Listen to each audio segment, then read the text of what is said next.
Well, hello. Today's devotion is for Monday, the 9th of January, and we're going to be in Matthew chapter 16. We're looking at verses 13 through 28, and I'll just go ahead and read. It says, Then Jesus came into the region of Caesarea Philippi, and he asked his disciples, saying, Who do men say that I, the Son of Man, am? So they said, Some say John the Baptist, some Elijah, and others Jeremiah or one of the prophets. He said to them, But who do you say that I am? Simon Peter answered and said, You are the Christ, the Son of the living God. Jesus answered and said to him, Blessed are you, Simon Bar-Jonah, for flesh and blood has not revealed this to you, but my Father who is in heaven. And I also say to you that you are Peter, and on this rock I will build my church, and the gates of Hades shall not prevail against it. And I will give you the keys of the kingdom of heaven, and whatever you bind on earth will be bound in heaven, and whatever you loose on earth will be loosed in heaven. Then he commanded his disciples that they should tell no one that he was Jesus the Christ.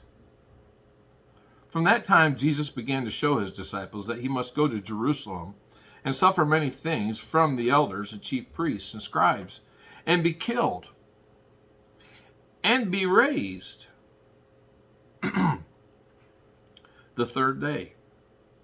Then Peter took him aside and began to rebuke him, saying, Far be it from you, Lord, this shall not happen to you. But he turned to him and said, to Peter, Get behind me, Satan.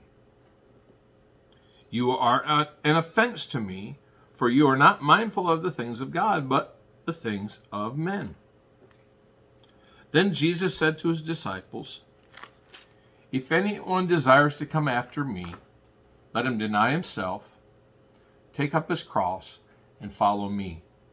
For whoever desires to save his life will lose it, but whoever loses his life for my sake will find it. For what profit is it to a man if he gains the whole world and loses his own soul? Or what will a man give in exchange for his soul? For the Son of Man will come in the glory of his Father with his angels, and then he will reward each according to his works. Assuredly, I say to you, there are some standing here who shall not taste death till they see the Son of Man coming in his glory.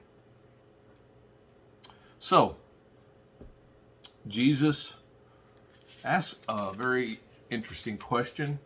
He asks his disciples, Who do men say that I am? And, interesting answers, right? Some say you're John the Baptist. Some say you're one of the other prophets. And he says, No, I want to know what you say. Who do you say that I am? And Peter, kind of the outspoken one, the bold one, makes the declaration, Thou art the Christ, the Son of the living God. Now, a couple things. Jesus said, You didn't come to this decision on your own, but my Father has revealed it to you. And he says, Peter, I'm going to call you Rock, or little stone. Peter means a little stone, and he says, and upon this rock I will build my church. Now, what's the rock? This is the question, and there's a lot of semantics that can go in, a lot of things that come into play, and really the truth is, I believe the rock that we build, that the kingdom is built on, is the truth that Jesus is the Christ, the Son of the living God. The church isn't built on Peter. That doesn't even make sense, especially when you consider the context that in just the very next breath, Peter tries to talk Jesus out of going to the cross, and Jesus says to Peter, Get thee behind me, Satan. So, and the reason I bring that up is because of the Catholic teaching of the papacy, and and that somehow or another the papacy holds the key to the kingdom, when the key of the kingdom is the gospel of Jesus Christ. So how do we apply this to our life? Let's take a minute and just step back and apply is there any sin to forsake here? Well, he mentions to Peter, who tried to talk about getting, you can't die, Jesus. Well, he wasn't with the program, obviously. He was with Satan's program. Satan, which is also kind of an irony here.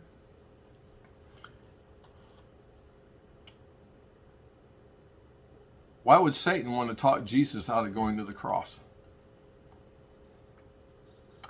when it seems apparent that it was Satan behind sending him to the cross? Or was it? Well, here's the thing. Jesus said, "No man takes my life. I laid down my life of my own accord." I don't think there's any way in the world that Satan could have prevented Calvary, because that was the very reason Jesus came, was to suffer and bleed and die. And so I think sometimes in our depictions and in our mind, we think of this battle, and we think of, Satan didn't want to. He wanted to destroy Jesus. But Satan's not ignorant of the scriptures either. So as I think of sins to forsake, it's not being with the program. It's not being submissive to the will of God, whatever that is. Jesus came to suffer, bleed, and die.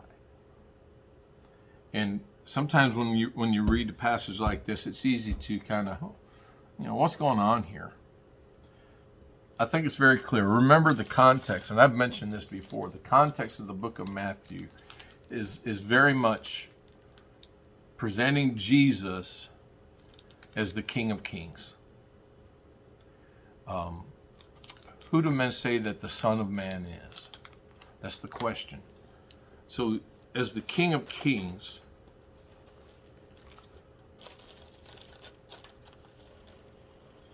the question has to be then, is Jesus the King of your life? Is he Lord of your life? And if he's not, then that's the sin to forsake. Secondly, what's the principle here? What's the principle to apply to our life, or promise to claim? Well, I don't see a promise. But what is the principle?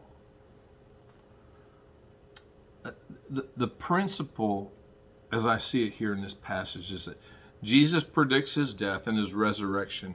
And then he makes a statement. He says to the disciples, after he says to Peter, "Get thee behind me, Satan.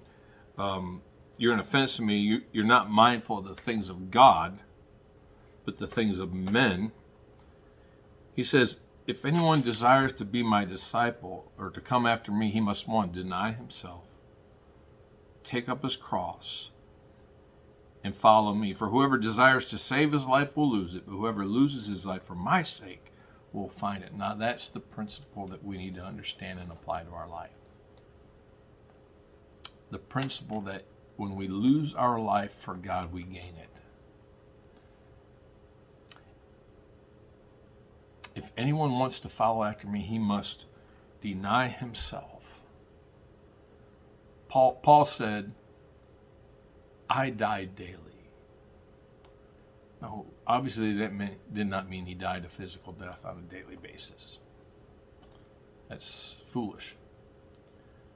So what did he mean exactly? He meant that I die to self, my will, my way, and I submit to the lordship and the will of God, the lordship of Christ and the will of God for my life. That's what I want. And that's the choice that we all have to make on a daily basis. So that's the principle we need to apply.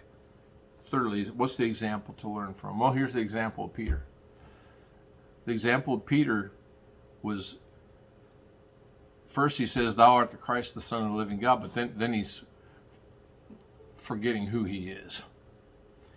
He's forgetting that Jesus has a purpose, and who are you to tell the Lord what to do? And so again, the example from Peter is to know our place, one of submission. See, is there any command to obey? Deny yourself, take up your cross, and follow me. And be thankful. He says, "Surely I say to you, that the Son of Man will come in the glory of his Father with his angels, and then he will reward each according to his works." Jesus is coming again. I'm thankful for that. Amen. I'm thankful for that. That's all I have for today. Hope you have a blessed day, and we will see you again tomorrow.